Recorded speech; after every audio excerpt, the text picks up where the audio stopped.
ধ্বংসপ্রাপ্ত। কে বলছে? আল্লাহ রাসূল বলছেন 3 ব্যক্তি ধ্বংস হয়ে গেছে, ধ্বংসপ্রাপ্ত, গজবপ্রাপ্ত। সুবহানাল্লাহ নাকি? আলহামদুলিল্লাহ নাকি? নাউজুবিল্লাহ। কোনটা বলবেন? নাউজুবিল্লাহ। যদি রাসূল বলেন যে ধ্বংস হয়েছে, তার কি আর মুক্তির কোনো উপায় আছে? রাসূল বলছেন 3 ব্যক্তি ধ্বংস হয়ে গেছে, ধ্বংসপ্রাপ্ত, গজবপ্রাপ্ত। এই 3 ব্যক্তির কি আর মুক্তির কোনো উপায় আছে? ভালো করে শোনেন। তার মধ্যে প্রথম হলো, দেখেন তো আপনি বলেন কিনা, আমি বলি কিনা, খেয়াল করেন। প্রথম হলো নবীর নাম শোনার পরে যে দুরূদটা পড়ে না, এই ব্যক্তি ধ্বংসপ্রাপ্ত। আস্তাগফিরুল্লাহ। আপনি কি দলে আছেন? এই যে মুহাম্মদ সাল্লাল্লাহু আলাইহি সাল্লাম আমরা বলি, মুহাম্মদের নাম শোনার সাথে সাথে দুরূদ পড়তে মন চায় না, ঠোঁটটা নড়ে না, দুরূদ পড়ে না, তাহলে এই ব্যক্তি ধ্বংসপ্রাপ্ত। এরকম কেউ আছে মসজিদে? ক্রিকেটারের যারা ছেলেরা ক্রিকেট খেলে, নাম শুনলে লাভ দেয়, 2 হাত ওইটা পরে পা ভাঙে, ভাঙে না? আপনার দলের সাপোর্টার এখান থেকে শ্রীপুর কালেগড় চলে যান। রাসূলুল্লাহ সাল্লাল্লাহু আলাইহি সাল্লামের নামটা শোনার পর যদি আপনি দুরূদ না পড়েন, আপনি ধ্বংসপ্রাপ্ত, গজবপ্রাপ্ত। আছেন এরকম কেউ? তাহলে তওবা করেন। 2 নম্বর, আমাদের নবী বলেন, ও আমার উম্মতেরা শোনো। কি বলবেন? আমার নবী বলেন, উম্মতরা শোনো। আপনাকে শুনতেছে না ঘুমাইতেছেন? শোনার মতো মানুষ কি আছে মসজিদে?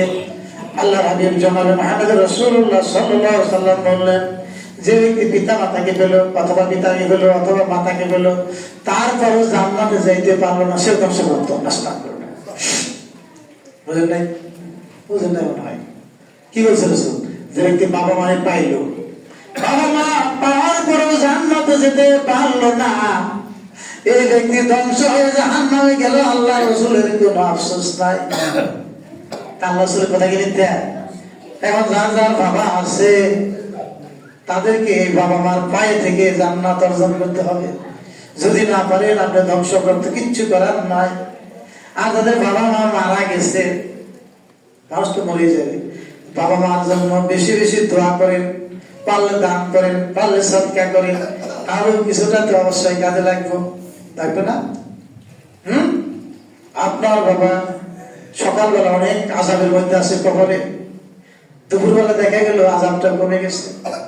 বলা হবে, কেন এত আযাবটা কমে গেল? ওই যে তার সন্তান সকালবেলার পরে বাবার জন্য কিছু মানুষকে, অসহায় মানুষকে খাইয়ে দিয়েছে, বাবার জন্য কিছু ভালো কাজ করছে। মহান রব্বুল আলামিন সন্তানের এই আলাদা সালে ভালো কাজের কারণে তার পিতা মাতার কবরের আযাব কমিয়ে দেবে। সুবহানাল্লাহ। ও আমার ভাইরা, যে ব্যক্তি বাবা মাটা পেল, তারপরও জান্নাতে যেতে পারলো না, কোনো লাভ নাই, এই ব্যক্তি ধ্বংসপ্রাপ্ত। পাঞ্জাবি যত লম্বা হোক, দাড়ি যত বড়ই হোক, পাগড়ি যত সুন্দর রঙিন হোক, বাবা মার কাছ থেকে যদি জান্নাত আদায় করতে না পারে, জীবনটা বরবাদ।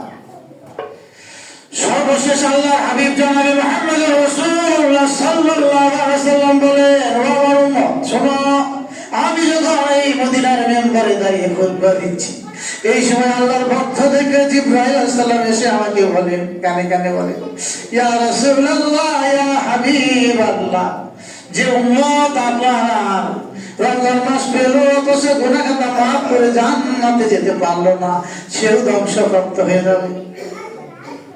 গত রমজান গেছে, সামনে রমজান, কোমরের মধ্যে রশি দিয়ে কাপড়গুলো বেঁধে ফেলুন, 2 বেলা দ্বারা 1 বেলা খান।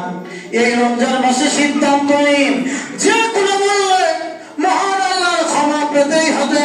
এতে ব্যবসা গেলে যাক, বাড়ি গাড়ি গেলে যাক, চাকরি গেলে যাক, কিন্তু রমজান মাসে আমার আল্লাহর কাছ থেকে ক্ষমা প্রার্থনা করতেই হবে, জান্নাতে যেতেই হবে। এই নিয়তটা করুন। আর এই অবস্থায় রমজান আসার আগেই যদি আজরাইল আসে আপনার কাছে, জানটা কবজ হয়, তাহলে আপনি সওয়াব পেয়ে যাবেন। কারণ আল্লাহর হাবিব বলেছেন, ইন্নামাল আমালু বিন্নিয়াত।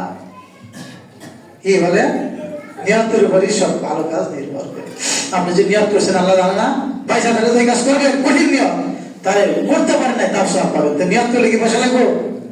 তো নিয়ত করতে পারবেন ইনশাআল্লাহ।